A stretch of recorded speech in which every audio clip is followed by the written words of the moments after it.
and welcome to another episode of Websites Made Simple. I am here to help you have the best website design career that you can have.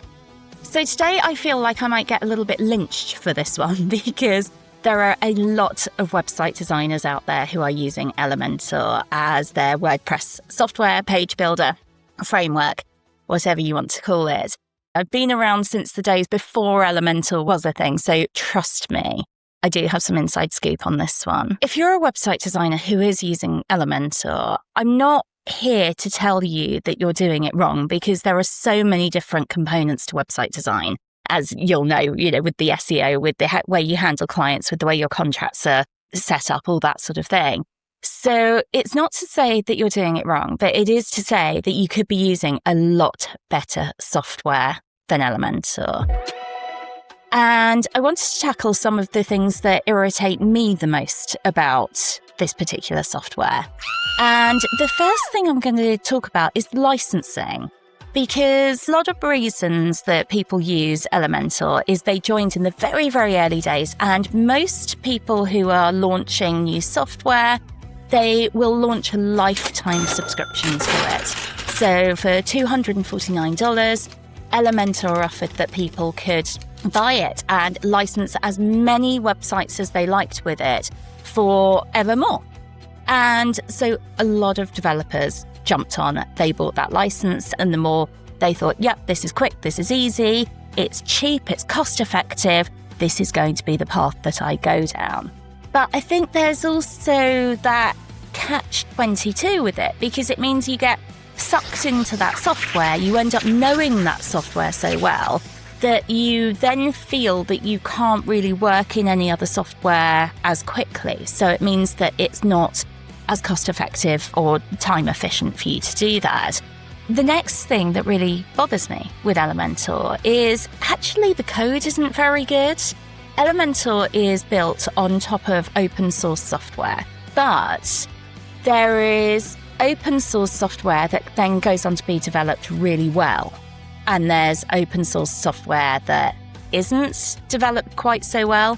And I would say that Elementor falls into this camp. A lot of the code there is AI generated. And if you've used AI generated code, like you've put something into ChatGPT and you've said, can you write me the code for this? You will know that what looks good, I want to say on paper, but we're completely in the digital world here. Humour me. What looks good on paper isn't necessarily good in practice. And that is one of the issues that I have with Elementor. And all you have to do is have a rogue bit of code and it can throw out the rest of the website. I believe it's because of this, which is why Elementor has so many updates all of the time. I've worked on a lot of Elementor websites. I've had a lot of people bring their websites into me for hosting and maintenance, for taking it over, saying, I cannot work with this. Usually, the website's been built in Elementor. It's not necessarily been built very well.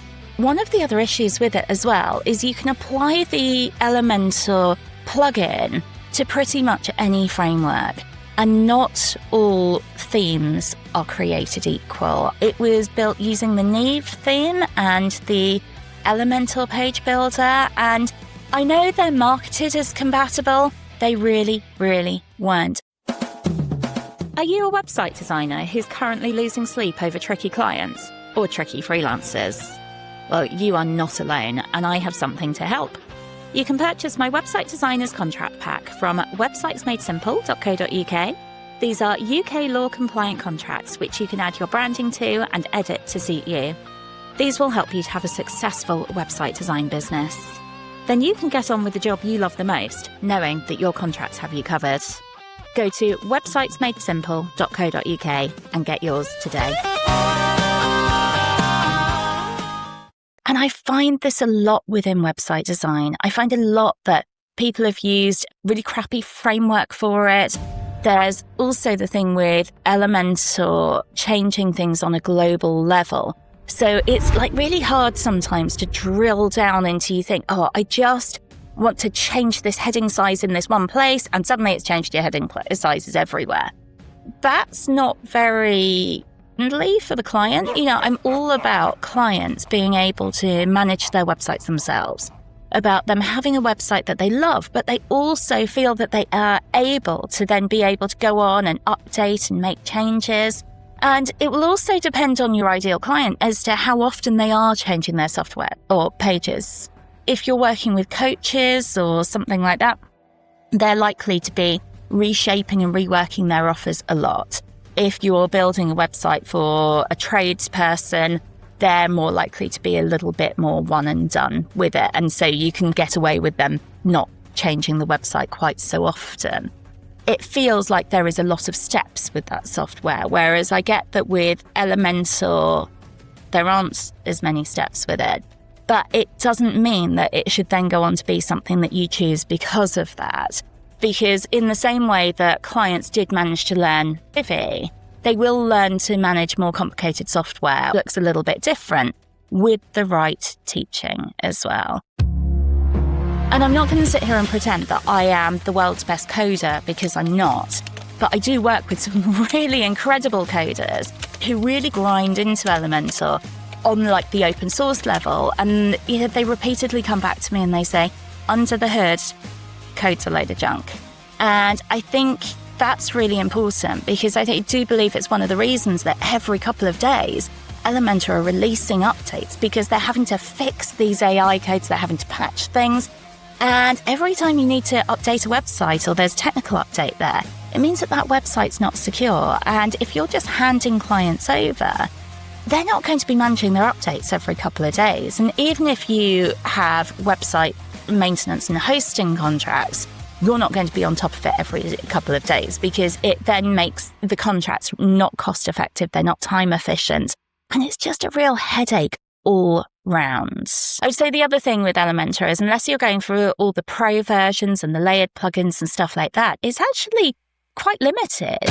And some of the things that I see that are recommended for using with it or kind of come installed with it are really old bits of kit right now, like things like Contact Form 7 and things, when there are much better software out there as well.